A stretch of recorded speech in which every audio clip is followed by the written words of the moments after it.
안녕하세요, 트래블튜브. 오늘은 일본 가타카나가 한국에 발명했다고 밝혀져 당황하는 일본이라는 주제로 이야기해보겠습니다. 일본의 가타카나가 사실은 한반도로부터 전해졌다는 사실이 알려져 다시 한번 관심을 받고 있습니다. 이와 같은 논의는 최근 일본과의 수출 규제 및 한일 간 갈등이 첨예해지며 과거 연구를 누리꾼들이 SNS 등을 통해 공유한 내용인데요. 특히 최근 미국 캘리포니아에서 한글날이 정해지는 등 문자에 대한 관심이 많아지면서 이런 이야기도 공유의 대상이 되고 있습니다. 그것은 일본 나라 시대의 신라 시대에 건너온 불교 경전에서 일본 문자인 가타카나의 원형으로 보이는 글자가 발견되었다는 해당 분야 전문가의 주장이 NHK 방송을 통해 보도되었기 때문입니다. 고바야시 요시노리 히로시마 명예대학 교수는 일본 구결문자 권위자입니다. 구결문자는 한문을 읽을 때 한자 사이에 쓰는 새로운 문자입니다. 그런데 신라에서 불교 경전을 읽을 때 한자를 읽기 편하게 하기 위해 자체적인 문자를 경전 옆에 자국을 내어놓았던 것입니다. 구결자는 한자의 한 부분을 따온 약체자로 신라 사람들이 한자를 줄여 쓰는 방법인데 이것이 가타카나와 완전히 똑같은 것입니다. 일본에서는 이것을 억지로 짜맞춘 것이라고 부정하고 싶었겠지만 한자를 초소체로 올려 쓴 다음 그것을 간결하게 표현한 신라의 구결자가 가타카나와 똑같은 경우가 상당히 많았습니다. 결국 당시 신라와 교류를 많이 하던 일본에서 신라의 문자를 그대로 가져다 썼다는 것이 일본 공영방송인 NHK조차 인정할 수밖에 없었던 것입니다. 이와 같은 사실이 알려지자 당시 일본 네티즌들은 그럴 리가 없다며 굉장한 반감을 표현한 것으로 알려졌습니다.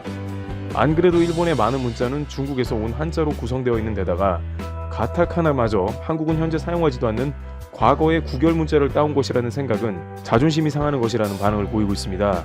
그리고 날조된 게 아니냐, 오히려 훈민정음이 가타카나를 베낀 것이라는 의견을 제기하기도 했습니다. 그러나 고바야시 요시노리 히로시마 명예대학 교수는 이 연구를 지난 10년간 진행해와서 거의 확실하다는 답변을 하고 있습니다. 그는 한자를 쉽게 읽기 위한 일종의 신라어가 일본으로 전해진 것으로 봐야 한다며 가타카나가 사용된 헤이안 시대와도 잘 맞아 결국엔 신라어를 현재 일본에서 쓰는 것이라는 결론에 다다를 수 있다고 말했습니다. 그는 이 연구가 가타카나의 기원을 찾는 연구 성과로 매우 의미 있다고도 덧붙였습니다. 반면 한국은 현재 신라 시대의 구결 문자는 쓰지 않고 세종대왕이 발명한 한글을 사용하기 때문에 일본이 사용하는 가타카나 혹은 한자와는 결 자체가 다르다는 평가가 지배적입니다. 한편 고바야시 교수는 가타카나 신뢰 유래설과 같은 주장을 오랫동안 해왔기 때문에 일부 우익들에게 협박을 받고 있으나 너무 확실한 근거 때문에 큰 효과가 없는 것으로 전해집니다. 트래블튜브 여기서 마치겠습니다. 감사합니다. 일상이 돌아왔다. 하노이의 도로는 요란한 경적 소리로 분주하고 새벽녘 거리는 체조며 사교 댄스로 부지런을 떠는 이들로 일찌감치 잠에서 깨어난다. 교정도 오랜만에 아이들의 웃음으로 가득하다. 5월 4일 초등학교 6학년 이상 학생들이 등교를 시작한 데 이어 11일부터 유치원을 포함한 모든 학교가 휴교를 풀기로 했다. 응우옌 수완副총리는 최근 정부 상임회의에서 베트남은 코로나19를 근본적으로 격퇴했다고 발표했다. 코로나19 확산을 막기 위해 강력한 사회적 격리를 시행한 지 불과 한 달여 만의 성과다. 위기는 사람이든 조직이든 생얼굴을 드러나게 해주는 법이다. 코로나19는 베트남을 읽고 이해하기 위한 압축 교과서나 다름없었다. 코로나19에 대처하는 과정에서 베트남 정부와 인민은 그들이 무엇을 최고의 가치로 생각하는지를 보여주었다. 정부는 공산당 일당 체제 유지라는 정치적 안정이 경제 발전의 당위에 우선한다는 것을 명확히 했다. 중국의 시진핑 체제가 초기 방업에 실패하면서 리더십의 위기를 맞는 모습을 베트남 공산당은 반면 교사로 삼았다. 베트남 보건당국은 신속하고 단호한 조치를 취하는 동시에 언론을 열어 정보를 투명하게 공개했다. 관영 매체들은 물론이고 유튜브와 페이스북을 통한 정보 유통을 개의치 않았다. 코로나19는 베트남 정치 체제의 의사결정 구조가 향후 어떻게 전개될 것인지와 관련해서도 몇 가지 예측의 근거를 제공해줬다. 전국적인 봉쇄에 가까운 사회적 격리를 결정하면서 베트남은 사회적 합의를 제1의 원칙으로 삼았다. 총리 등 중앙정부가 일방적으로 결정하고 지방이 따르는 것이 아니라 오히려 총리는 큰 틀의 영만 발표하고 직할시와 각성들의 의견을 수렴해 그때그때 상황에 맞게 최종 결정을 내렸다. 격리를 풀 것인지 여부를 놓고 미디어를 동원해 여론조사까지 실행했다. 중앙과 지방의 권력 균형은 계획 경제를 포기하고 시장 경제로 진입하기 위해 베트남이 택한 전략 중 하나다. 발전소 등 핵심 인프라나 대규모 토지 사용에 관한 인허가권은 총리에게 남겨두되 그 외 프로젝트는 각 성이 자율적으로 결정하도록 했다. 이는 베트남이 외국인 투자의 수혜주가 되도록 하는데 결정적인 역할을 했다. 180명의 공산당 중앙위원들이 중앙과 지방을 순환하며 남북으로 1600km에 달하는 베트남 전역을 집단 통치한다는 게 베트남 정치 구조의 핵심이다. 이 같은 원칙에 변화가 생기기 시작한 건 2016년 출범한 현 베트남 지도부부터다. 현 공산당 최상위 리더들은 중국식 중앙 집권에 대한 열망을 드러내왔다.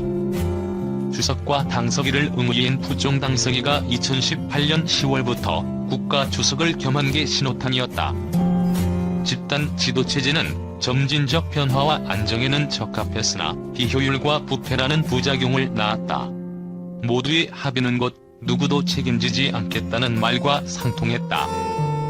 연출과 인맥이 의사결정 과정의 요체가 되면서 정치, 사회 각 영역에서 정실 자본주의가 기생충처럼 퍼졌다. 2045년 고소득 국가 진입이라는 절체절명의 목표를 달성하려면 효율과 부패 척결이 선결돼야 했다. 시진핑의 중국은 베트남 리더들에게 매력적인 대안으로 비춰졌다. 하지만 코로나19로 인해 베트남은 2016년 이전으로 회귀할 가능성이 높아졌다. 내년 구성될 새로운 베트남 지도부는 당장의 경제적 성과보다는 정치적 안정과 점진적인 경제 성장에 무게를 둘 것이란 얘기다. 코로나19라는 국가적 위기를 토양 삼아 베트남 애국주의가 꽃을 틔웠다는 점도 주목할 필요가 있다. 바잉미 사건이 대표적이다.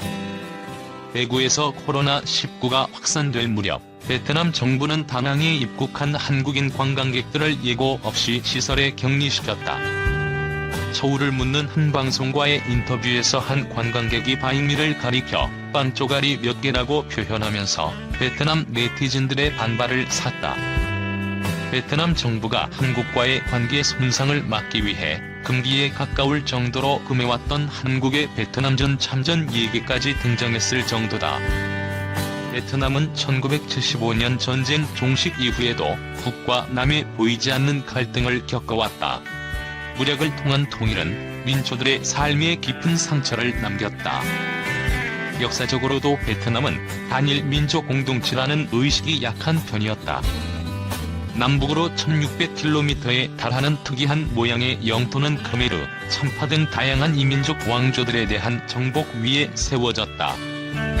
베트남 정부가 지난 2011년 하노이 천도 1000년을 기념하면서 대대적으로 다이비엣이란 왕조의 국호를 전면에 내세우고 있는 것은 베트남의 통일성이 역사적으로 결여돼 있었다는 방증이다.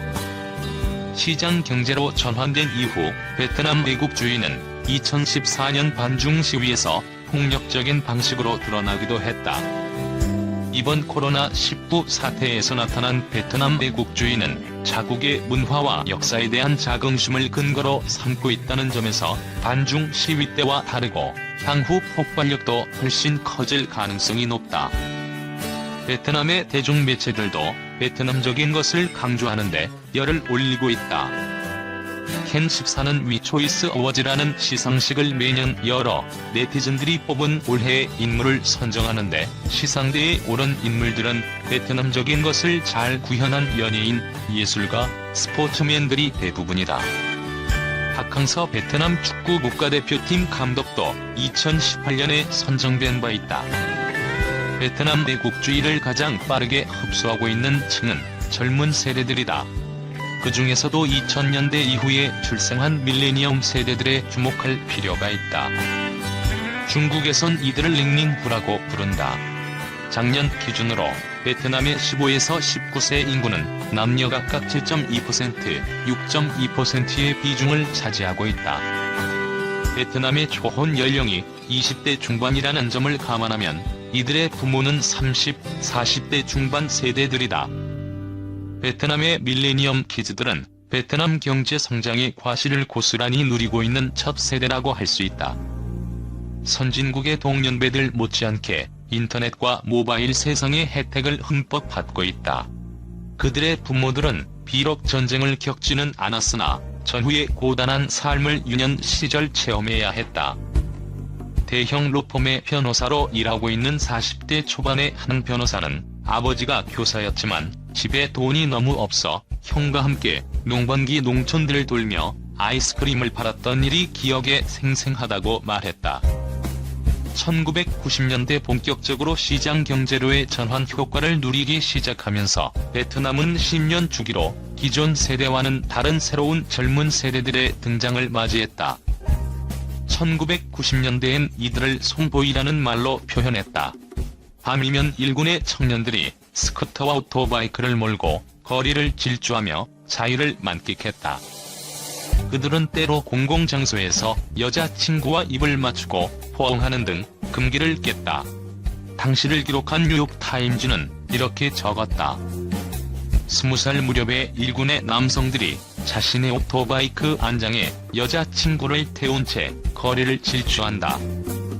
그들은 과시하듯 위스키를 마시며 으스대는데 마치 제임스 딘처럼 행동한다. 2000년대 초반의 젊은이들은 머라이어 캐리의 음악을 듣고 영화 타이타닉에 매료됐으며 너도 나도 영어 학원에 등록해 미국 유학을 꿈꿨다. 확실히 그들은 이전 세대와는 달랐다. 하지만 1990년대와 2000년대의 영제너레이션들은 애국주의와는 다소 거리가 멀었다. 그들은 억눌렸던 부모들의 삶에 반항하듯 자유를 만끽했을 뿐이다. 1990년대와 2000년대 젊음을 누렸고 현재 기성세대의 주축을 이루고 있는 이들은 자녀들을 해외로 유학 보내고 돈을 벌면 해외에 얼마간 부를 축적해야 하며 절대로 애국심으로 빈패스트 자동차를 사는 일은 없는 세대다. 유럽 여행을 쉽게 가기 위해 포르투갈 국적을 취득하는 이들도 꽤 많다. 포르투갈은 유럽연합 국가 중 얼마간의 투자금만 내면 국적을 쉽게 내주는 나라다. 공산주의 국가들은 젊은 세대들의 전략적인 중요성을 부여해왔다. 그 위에 어떤 것이든 그릴 수 있는 백지와도 같기 때문이다. 마오쩌둥은 10대들로 구성된 홍군을 전면에 내세워 문화혁명을 일으켰다. 중화주의에 물든 중국의 링링후들은 중국 공산당이 미국과의 전면전에서 가장 강력한 우군으로 삼는 이들이다. 베트남 공산당이 밀레니엄 세대들의 애국주의를 어떻게 활용할런지는 섣불리 예측하기 어렵다. 베트남이 중국처럼 배타적인 애국주의를 강조할 가능성도 낮다. 다만 코로나19 이후 베트남을 이해하기 위한 키워드로 애국주의를 빼놓을 수 없다는 것은 분명해졌다. 한편 베트남 섬유의류협회의 자료에 따르면 첫 4개월 동안의 의류 및 섬유 수출은 전년 동기 대비 6.6% 감소한 106억 동을 기록했다. 이 기간 자재 수입액은 52억 동으로 3% 감소했다. 비타스의 정반켄 부회장은 대부분 5월과 6월의 오더들이 취소나 연기되어 추가 하락의 수치가 예상된다고 말했다. 올해처럼 많은 의류와 섬유 제품의 수출 실적이 이처럼 하락된 적은 없다고 그는 말했다. 첫 4개월 동안의 의류, 섬유와 의복 수출은 전년 대비 6에서 21% 감소했다고 그는 덧붙였다. 스마트폰과 컴퓨터에 이어 수출액 3위인 베트남의 의류와 섬유 산업은 지난 2월 코비드-19 대유행으로 중국으로부터 자재 공급도 어려움에 직면했다. 지난 3월부터는 전체 섬유 수출의 60% 이상을 차지하는 이유, 미국 등 주요 시장에서도 수요 감소로 구매자들이 주문을 취소하거나 연기하는 등 판매에 어려움을 겪었다. 비타스는 최악의 경우 올해 베트남 의복과 섬유 수출이 300억 달러로 23% 감소할 수 있다고 전망했다. 현재 베트남의 옷, 의류 한국 기업들은 면 마스크의 주문을 받아 부족한 현장 작업을 대체하고 있다.